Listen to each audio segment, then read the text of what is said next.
everybody. How are you doing? I hope everyone is okay.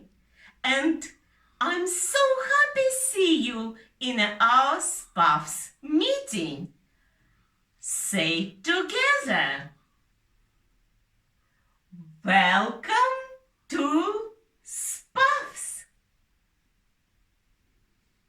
And now let's sing our candle song. Candle, candle, standing tall, Jesus' love is for us all. See it standing oh so fine, now we are going to make it shine. Candle, candle, burning bright, Jesus is the whole true light. Now we are going to make candles shine. How many candles we've got today? Counting together, please. 1,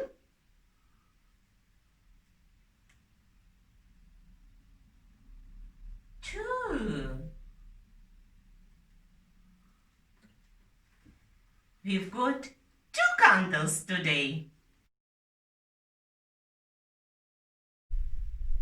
Now it is story time. Let's look who waiting us behind the windows.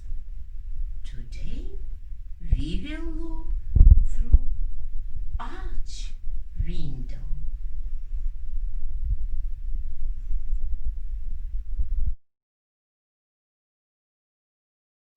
Hello everybody, I'm June and I'm going to read the story to you today.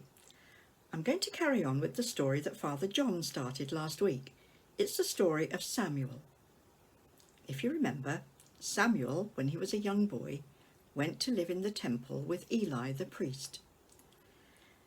While he was there, Samuel heard God speaking to him, and God gave him a message.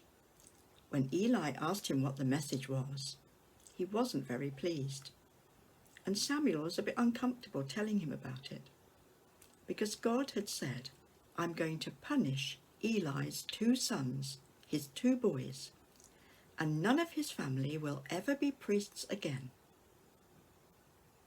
Well, Eli wasn't happy to hear that news, but he said, well, if that's God's way, let him have his way. And that's where we're going to start the story today. So it's not so much about Samuel, but about Eli's sons. Are you sitting comfortably? Then I'll begin. The people of Israel were at war with the Philistines.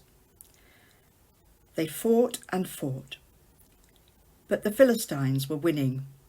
The Israelites weren't doing very well at all. They were in despair. And then their leaders had an idea.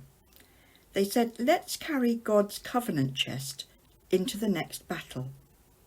Now this covenant chest was called the Ark of the Covenant. It was a very special and sacred chest, a box that held God's law. And they thought that if they had this chest with them, that God would help them. They said, if we do that, God will have to help us. They treated this covenant chest as if it was magic and could bring them luck. And it was Eli's 2 sons who carried this chest out of the shrine and marched with it at the front of the army. A great shout of joy went up from all the soldiers. But the Philistines heard all about it. We must fight our hardest this time, they said. The Philistines did fight hard and they won. They killed Eli's sons and carried off the covenant chest, this special box, in triumph. Eli waited at Shiloh for news. He was 98 years old and nearly blind. He sat on a seat by the side of the road, listening for footsteps. One of the Israelite soldiers ran all the way from the battlefield and arrived in Shiloh that same day. Gasping for breath, he ran up and down the street with the terrible news of the defeat. Everyone began to cry out in terror and grief. "What's happening?" Eli called out, and the messenger hurried over to him. "Our army has had a terrible defeat. We've lost," he told him. "Your 2 sons are dead, and the special covenant chest has been taken by the Philistines."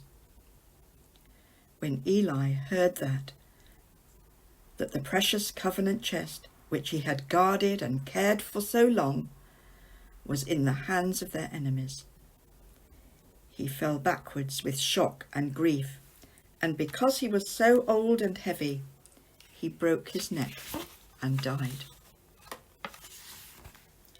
The Philistines were delighted with their new possession, this special covenant chest, this big box. They thought that by capturing God's covenant chest, they had won power over Israel's God. Now they would rule Israel forever. So they took the gold chest into the temple of their own god, Dagon, and placed it in front of his image. Early the next morning, they came to Dagon's temple. They were horrified to see Dagon's image lying flat in front of the covenant chest. It had fallen flat on his face in front of the chest. So they carefully stood the statue upright, but next morning it was flat on its face again, in the same place in front of the chest. This time, both the head and the arms of the statue were broken off and lying in the doorway. The Philistines were scared. Israel's God must be stronger and greater than Dagon. When a plague broke out, a horrible illness, they felt sure that God was punishing them. They decided to send the chest back. The sooner the better. Then they could feel safe. So they hitched 2 cows between the shafts of a cart and loaded the covenant chest onto it, along with some valuable presents. And these presents even included 5 gold mice. Strange presents, weren't they? But they didn't put anyone to drive the cart. They decided to let the cows go which way they liked. If they took the road to Israel, that would prove that Israel's God had been behind all that had happened.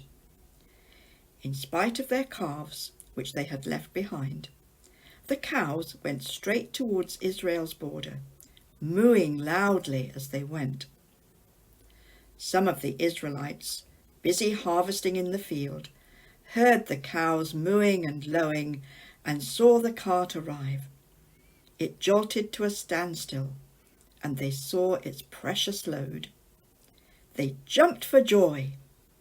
The special covenant chest, this gold box, this chest of God, was safely back in Israel. Now we go and sing some songs.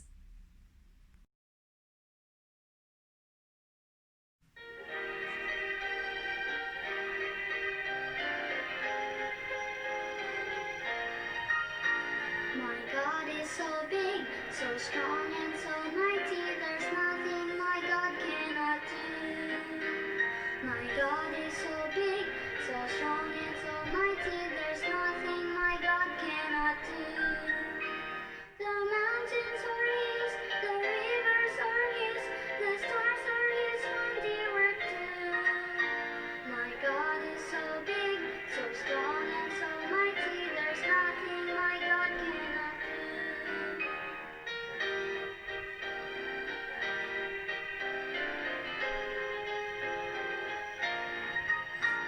My God is so great, so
clap your hands.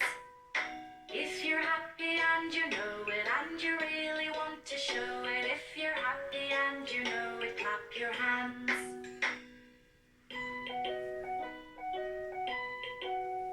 If you're happy and you know it, stamp your feet. If you're happy and you know it, stamp your feet. If you're happy and you know it and you really want to show it, if you're happy and you know it, stamp your feet.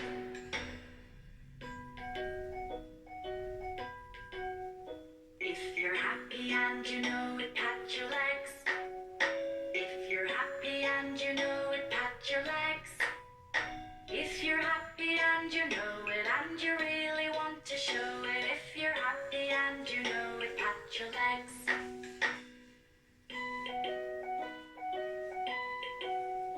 If you're happy and you know it, shout hooray. If you're happy and you know it, shout hooray. If you're happy and you know it and you really want to show it, if you're happy and you know it, shout hooray.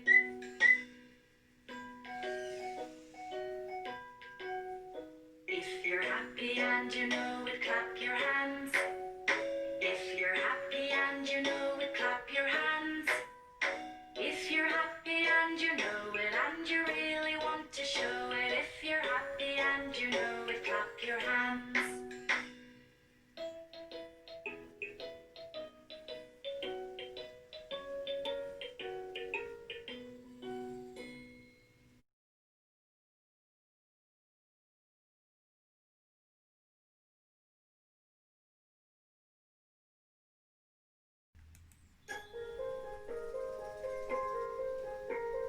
Ba ba, black sheep, have you any wool? Yes sir, 3 bags full. 1 for my master and 1 for my dame, and 1 for the little boy who lives down the lane.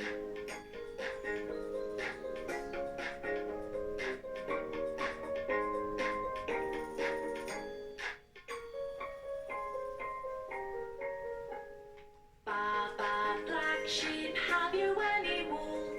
Yes sir, 3 bags full. 1 for my master and 1 for my dame, and 1 for the little boy who lives down the lane.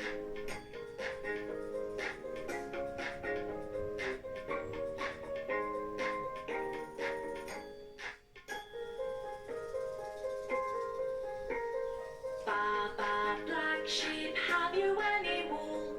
Yes sir, 3 bags full.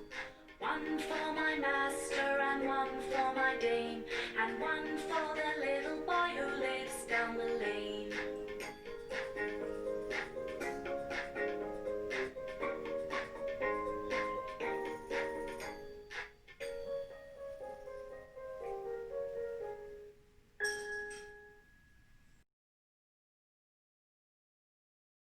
Let's finish our meeting with a prayer.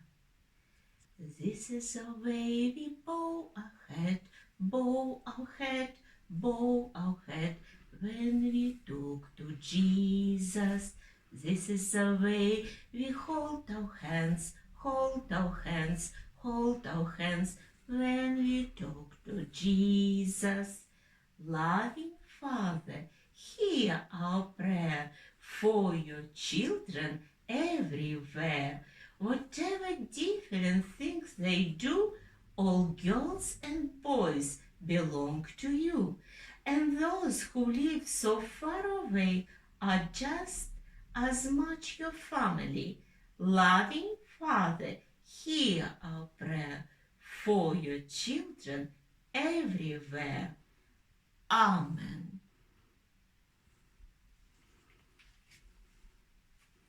Blow candles out.